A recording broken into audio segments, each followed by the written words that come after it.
Welcome back to Giant Monster Games. My name is Adrian, and today on Budget 2 Tier 1, we're going to be looking at this $70 budget Dredge deck, and then we're going to be upgrading it, if you stick around to the end of the video, into this competitive Tier 1 deck. And I'm going to be going over what you take out, what you put in, to go from the budget version to the upgraded version.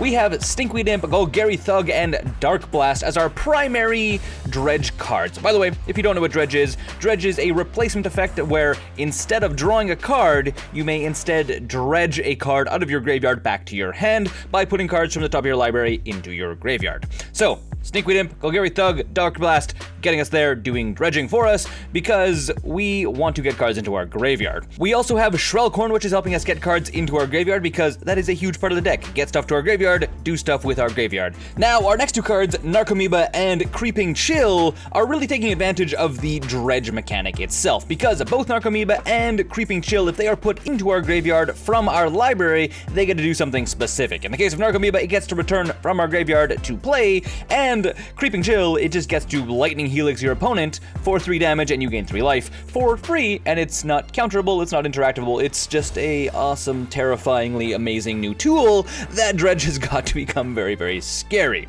Next, if we do have some Dredge cards in our graveyard and we want to dredge to the maximum potential, we have Cathartic Reunion and Faithless Looting. Both these cards draw cards and discard cards, or discard cards and then draw cards, allowing us to, as you can see, dredge more cards, which means more action, gasoline, exploding. Dredge is very, very fun to play. Now, as you can guess, we also have creatures in this deck. We have Reassembling Skeleton, Extractor Demon, and Prized Amalgam. Prized Amalgam being the key piece of this deck, because whenever a creature leaves our graveyard and comes into play, we get to trigger Prized Amalgam, which means it returns at the end of turn to play tapped, which means we're going to be playing a free 3/3 creature regularly, which is the entire point of the deck. As you can see, it also plays well with Narcomoeba. Reassembling Skeletons is instant speed return from your graveyard to play. Unfortunately, it does interplay tapped, which is unfortunate. And then Extractor Demon is a 5/5 flyer if we play it out of our graveyard, which is really good because 5/5 flyers in Modern is fantastic. And now it is time to talk about land. We have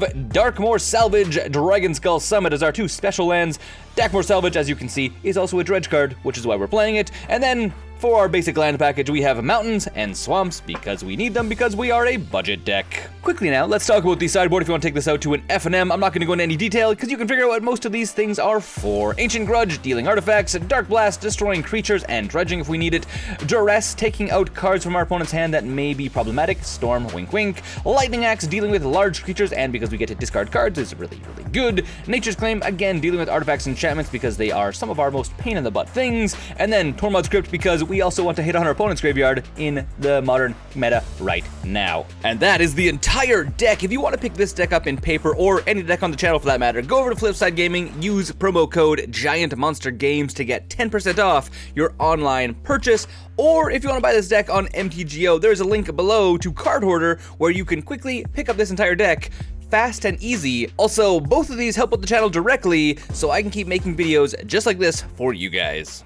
Now it is time to talk about the competitive Tier 1 version of Dredge. A few of the big things, we have Life of the Loam, Confligate, and Bloodghast as a package which work together very well. Life of the Loam obviously is a Dredge card, which also gets us lands, and then those lands help us deal with Bloodghast, because Bloodghast wants to come back into play when you play a land. And then Life of the Loam also fills your hand up so you can Confligate your opponent to death, which is also very funny.